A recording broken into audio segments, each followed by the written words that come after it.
Rindu. Di samping satu macam monotonous, terasa juga keltik roda dan landasan di bawah itu kian lembab, terkurung dengan perasaannya. Saril mengebam-ngebam bibirnya atas bawah. Matanya berlegar-legar pada bangku-bangku di sebelah menyebelah.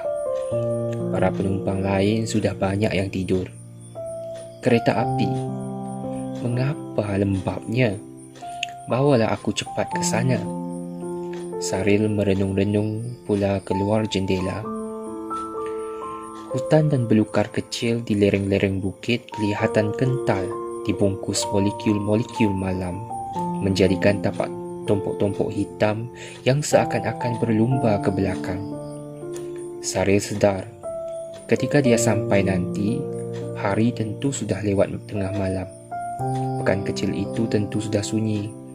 Dia terpaksa berjalan kaki beberapa batu, mengikut jalan jauh dengan melalui jambatan.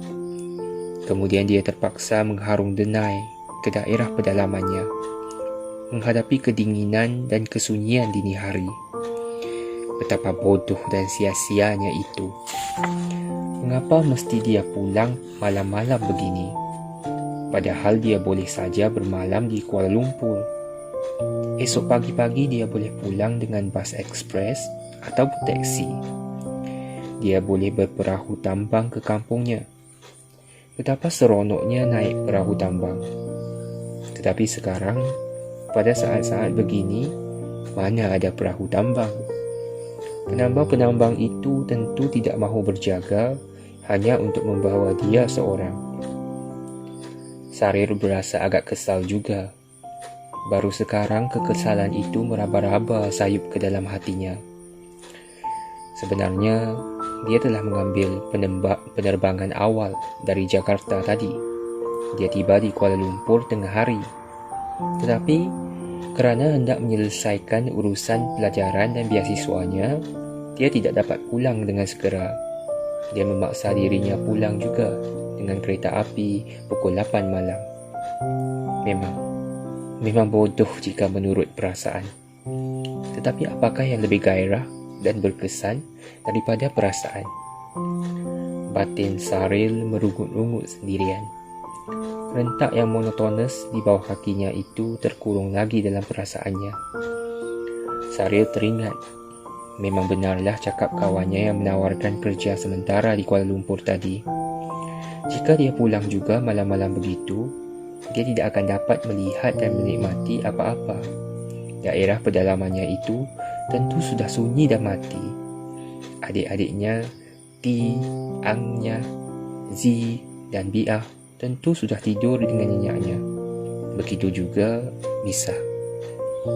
Barangkali mereka sedang bermimpikan benda-benda yang mereka suka sekarang.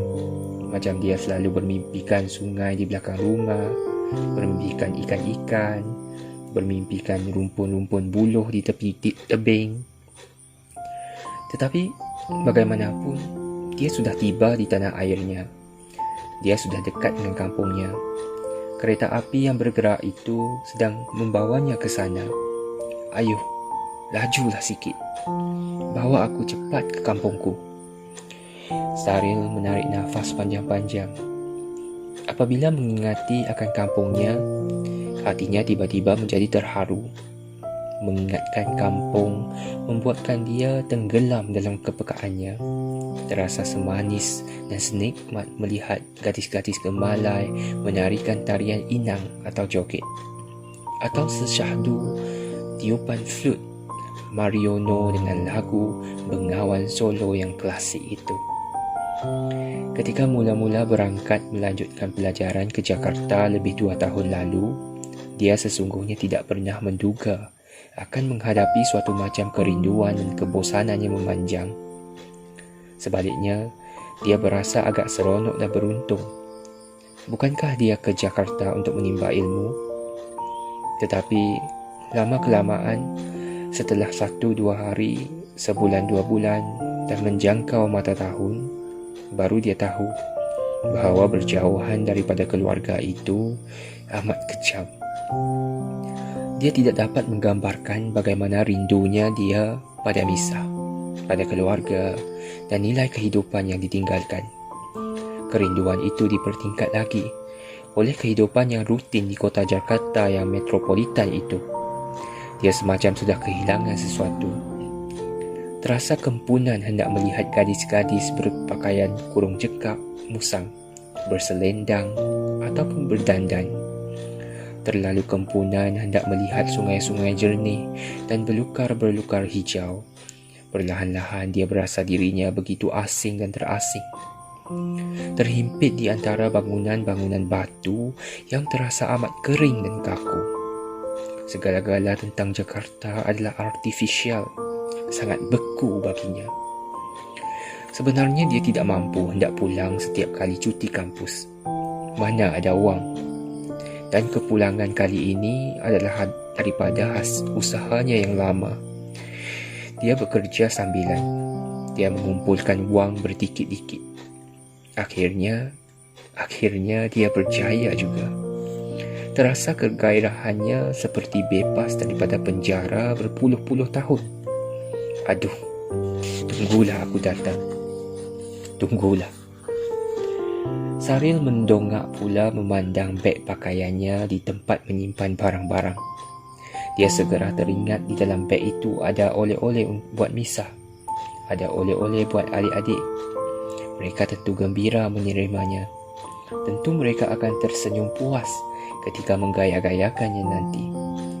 Buat T yang berambut lebat berdandan satu itu akan dihadiahkannya sehelai selendang berwarna merah garang. Buat Anya sehelai selendang warna hijau pucuk pisang. Buat Z sehelai selendang warna kuning. Buat Bia yang suka berikat kuda dua itu sehelai selendang berwarna lembayung. Dan buat Misah paling istimewa, sehelai skarf berwarna biru lambut. Saril tiba-tiba tersenyum sendirian, menggosok-gosok hidungnya dengan jari telunjuk.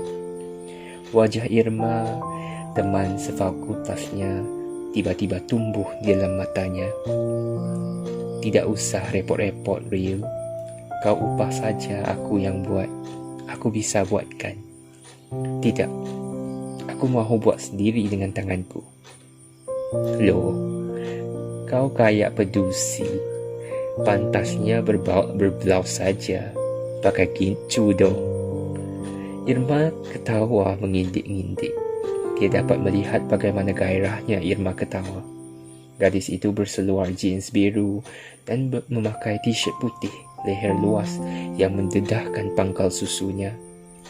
Rambutnya hitam halus potongan London look. Ada gincu di bibir. Ada krim dan powder di pipi. Ada eyeshadow di pelupuk mata dan bulu matanya lentik tetapi kejam. Apa? Salahkah aku membuatnya? Atas undang-undang mana? Dia cuba membela diri. Tidak, enggak ada salahnya. Tapi kau memang amat ganjil, Rio. Aku kadang-kadang tidak mengerti kau. Irma terus ketawa. Dia terdiam dan hanya memerhatikan Irma ketawa. Biarlah Irma ketawa. Dia tidak peduli. Biarlah Irma mengejek atau mengatanya itu ini. Dia juga tidak peduli. Asal Irma tidak loket mengajarnya sudah. Saril teringat bagaimana 3 bulan yang lalu dia mula menjalankan kerja menganyam itu. Akhirnya, walaupun memakan masa yang lama, dia berjaya juga menghasilkan sehelai skarf yang cantik. Dia cukup puas. Dan jauh di dalam hati kecilnya, dia berasa terhutang budi pada Irma. Saril sedar, di samping baik, Irma adalah seorang gadis yang manis dan cantik. Tetapi Jakarta dengan kemetropolitannya telah menodai segala-galanya. Barangkali begitu jugalah yang terjadi pada gadis-gadis kota metropolitan yang lain. Cuma di Kuala Lumpur agak lain sedikit. Dia dapat juga melihat gadis-gadis yang memakai tudung tadi. Hanya caranya yang berlainan. Terasa agak kaku dan tertonjol-tonjol atau dipaksa-paksa oleh sesuatu. Tetapi Misah tentu tidak begitu.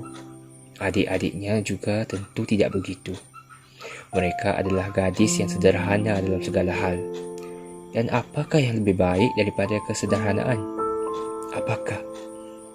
Kereta api, cepatlah, cepatlah.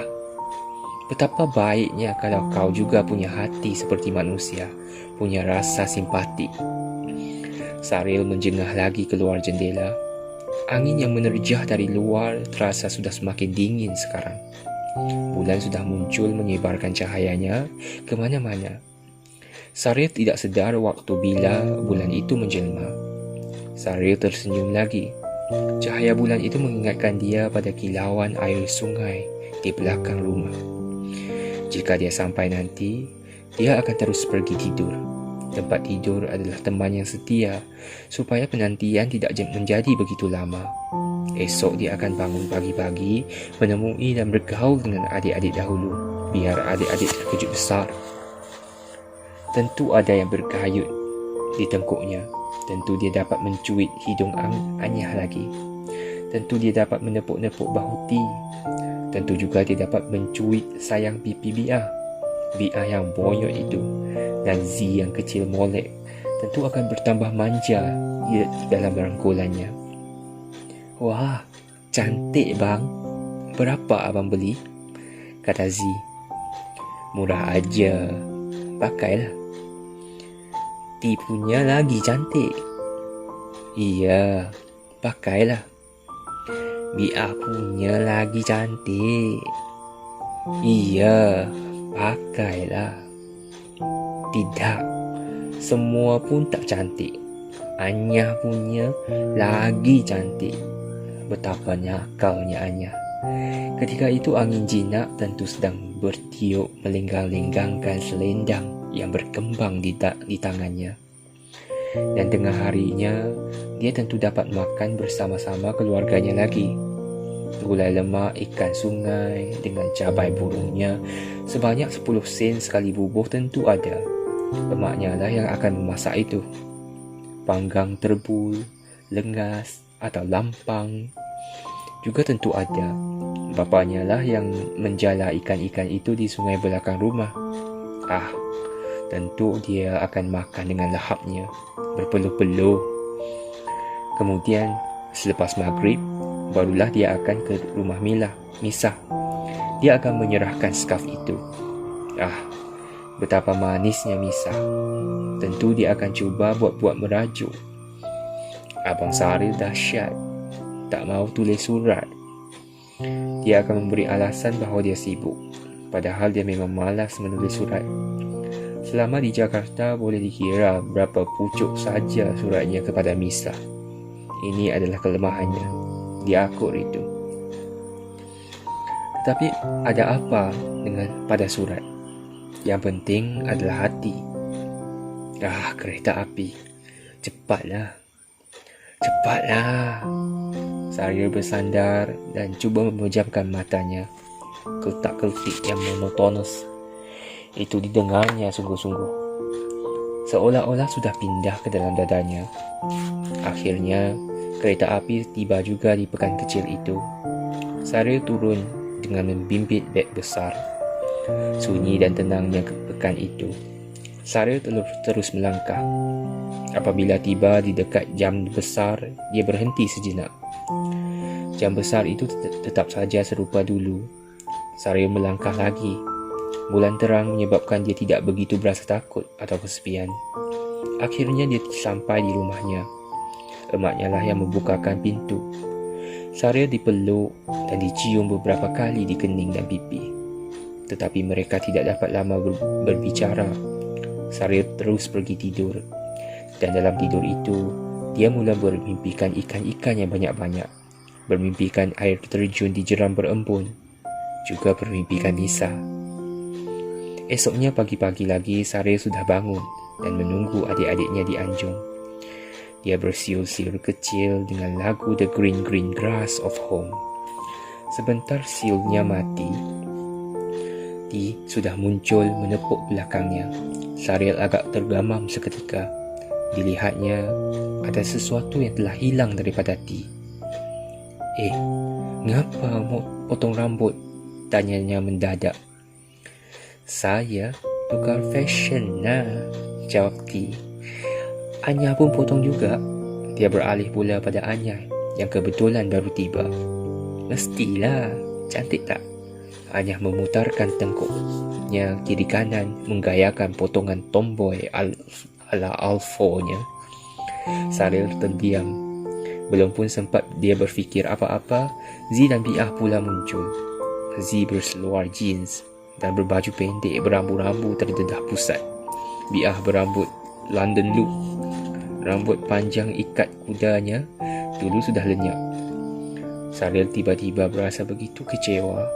Cara dan gaya yang serupa itu sudah biasa ditemuinya dalam kehidupan yang rutin di kota Jakarta. Mengapa mesti dia melihat yang begitu lagi di sini? Mengapa? Perlahan-lahan Saril cuba mengawal perasaannya. Tak apalah. Saril cuba tersenyum. Abang ada bawakan kalian hadiah. Dia lantas mengambil hadiah-hadiah itu dari atas meja. Diberikannya kepada adik-adik satu persatu. Alah, out of date lah abang, kata T. Sekarang orang mana pakai lagi selendang? Kalau ada pun dakwah, kata Anya lagi. Cuba dulu. Kalau dah, cuba tentu cantik. Kalian tentu suka nanti, desak Saril. Jauh di dalam rongga dadanya, dia berasa hatinya terhiris. Ish, out of date, bang. Sekarang orang groovy. Saril mencuit hidung Anya. Dia cuba juga tersenyum. Ditatapnya wajah adik-adiknya itu satu persatu. Hatinya menjadi semakin kecewa. Saril melangkah ke dekat almari. Direnungnya keluar jendela. Ada terdengar deru sungai di belakang rumah. Angin semilir dari titi wangsa terus bertiup menolak daun-daun buluh, melahirkan suatu macam bunyi mersik yang menyayat. Misah tentu tidak begitu. Pujuk batin Saril berombak-ombak sendirian. Dia tahu Misah suka berselendang dan berbaju kurung cekak musang. Atau Misah suka berdandan satu, dadanya besar dan berkilau. Biarlah adik-adik begitu. Biarlah. Apa hendak dikata? Saril mendongak ke langit. Ada terdengar keluit helang di angkasa. Tengah hari itu, selepas makan, Saril cuba pula berbual-bual dengan bapanya. Barangkali dengan berbuat begitu akan menghilangkan sedikit rasa kecewa. Bapanya tidak banyak berubah. Sekadarkan sudah kurus sedikit.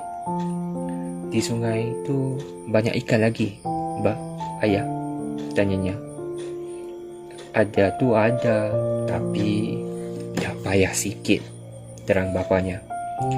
Ngapa? Sekarang orang suka main roket, main ubat biji, main klorin, habis mati cucu cicitnya. Oh, Saril bungkam. Dipandangnya ke sungai yang terus-menerus mengalir airnya. Dipandangnya juga pada rumpun-rumpun buluh di tepi tebing. Sungai dan rumpun-rumpun buluh itu tetap saja serupa dulu. Saril kemudian melangkah perlahan-lahan, meninggalkan bapanya. Terasa pada nalurinya bahawa banyak benda atau nilai yang hilang dari kampung itu sekarang, termasuk ikan-ikan. Tetapi Misah tentu tidak begitu. Tidak. Batin Saril berombak-ombak lagi sendirian. Dia memandang pada air sungai yang berkocak-kocak, berbuih putih dan menghempas batu-batu di depannya. Perlahan-lahan dia berasa semakin rindu pada Misah.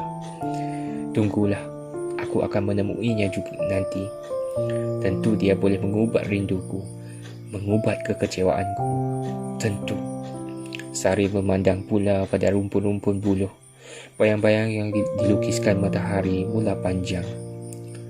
Selepas maghrib, Saril sudah terpacak di depan pintu Misah. Di tangannya terpegang sebuah bungkusan kecil. Rumah Misah ketika itu kelihatan terang benderang. Di halaman ada 3-4 buah scrambler tersadai dengan angkuhnya. Di bawah lidapan atap ada beberapa buah lagi. Saril tiba-tiba diterkami tanda tanya. Langkahnya yang ringan dan segera saja mahu sampai tadi menjadi berat dan teragak-agak. Ada apa? Ada apa? Sarip terus marah memasuki halaman. Dan apabila sampai di dekat rumah pintu, langkahnya terhenti. Misah sudah muncul di sana. Mata Sarip tidak berkelip, seakan-akan terkaku. Dia hampir-hampir tidak mahu percaya pada apa yang dilihatnya. Misah berminiskirt yang seakan-akan sudah mendedahkan sebahagian punggungnya. Rambutnya sudah kontot, dan daripada cahaya lampu, Saril dapat juga melihat segala macam make-up mencontengi wajah Misah. Abang Saril, bila balik? Masuklah. Misah menegurnya, semacam kehairanan. Saril tidak segera menjawab. Ditatapnya wajah Misah sungguh-sungguh, dan perlahan-lahan dia cuba mengawal kebingungannya. Malam semalam, jawabnya, cuba tersenyum. Masuklah. Malam ni Misah ada parti. Bagaikan terpukau, Saril melangkah masuk perlahan-lahan dan duduk di sofa. Dilihatnya ramai orang sudah sedia di dalam dewan tamu itu. Mereka berbual-bual, minum-minum, dan ketawa-ketawa kecil. Saril berasa agak kurang senang. Ada semacam kerimasan mencekik-cekik dirinya. Abang Saril duduklah dulu, ya, kata Misah. Terjurus dia pergi berbual-bual dan bermesra dengan kawan lain. Saril menjadi semakin resah. Tidak tahu apa hendak dibuat. Seorang perempuan kemudian datang membawakannya minuman, sedikit kacang dan sedikit kuih. Minumlah, makan kuih, kata perempuan itu. Saril mengangguk-angguk dan cuba juga tersenyum. Dihirupnya air limau itu perlahan-lahan. Sesekali dipandangnya ke arah Misah. Misah kelihatan sedang lincah melayani seorang pemuda tegap dan tinggi di satu sudut. Saril tiba-tiba berasa dirinya benar-benar semacam tidak dipedulikan lagi sekarang. Misah tidak langsung bertanyakan kabarnya. Misah tidak mahu datang duduk dekatnya. Betapa dinginnya Misah. Kemanakah hilangnya kemesraan dulu? Inikah balas rindunya selama lebih 2 tahun itu? Saril terus minum minumannya. Tiba-tiba dia teringat akan sesuatu. Dia lantas bangun dan pergi mendapatkan Misah. Terasa juga jengkel hendak menunggu, tetapi dipaksanya juga. Ini ada hadiah untuk kau. Dia menghulurkan bungkusan kecil yang dipegangnya sejak tadi. Misah menyambutnya. Buka ya, tanyanya.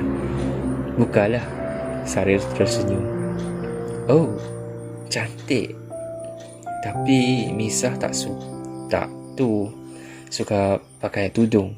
Dah.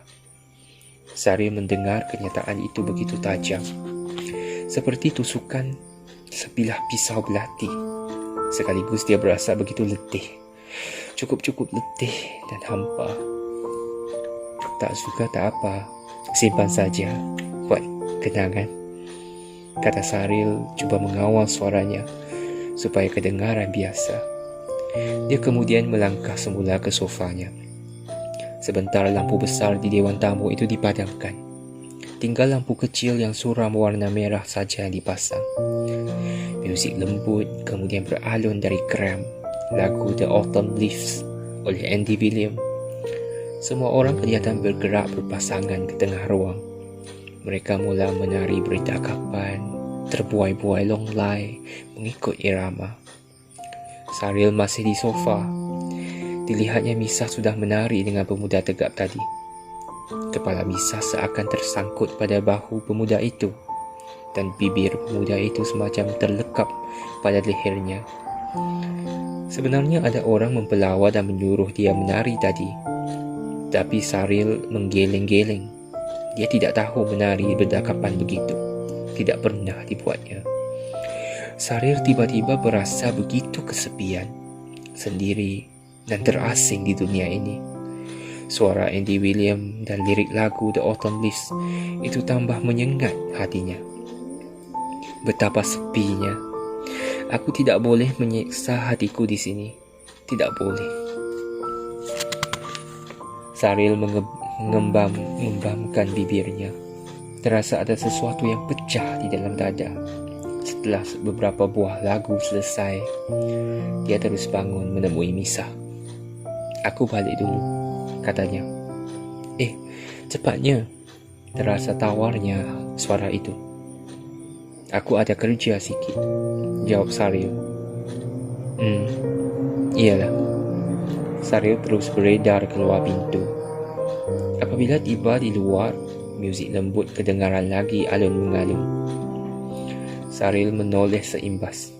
Dilihatnya pasangan-pasangan penari mula bertangkapan semula dalam samar lampu yang suram itu, bergerak-gerak perlahan bagai bayang-bayang. Saril kemudiannya terus melangkah keluar halaman.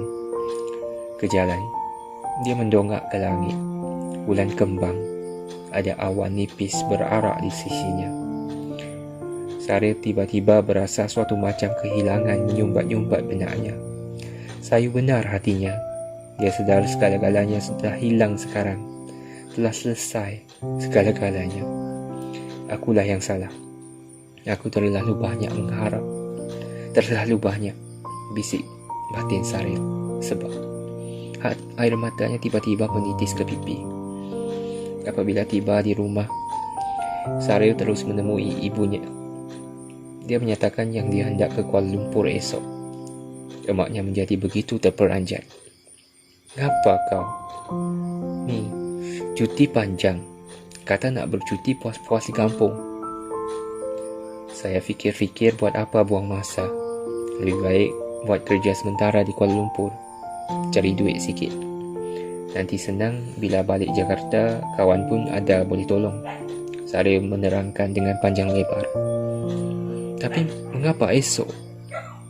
"Takut kerja tu diisi orang. Dulu lagi kawan tu dah beritahu." Emaknya mengeluh, kemudian terus terdiam. Ada jalur-jalur murung terlukis di wajahnya.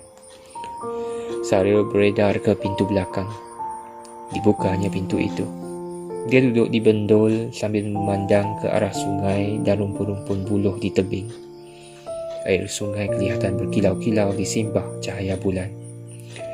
Rumpun-rumpun buluh terus berdesir. Betapa mudahnya berasa kecewa, wahai sungai, wahai rumpun buluh, bisik Saril sendirian.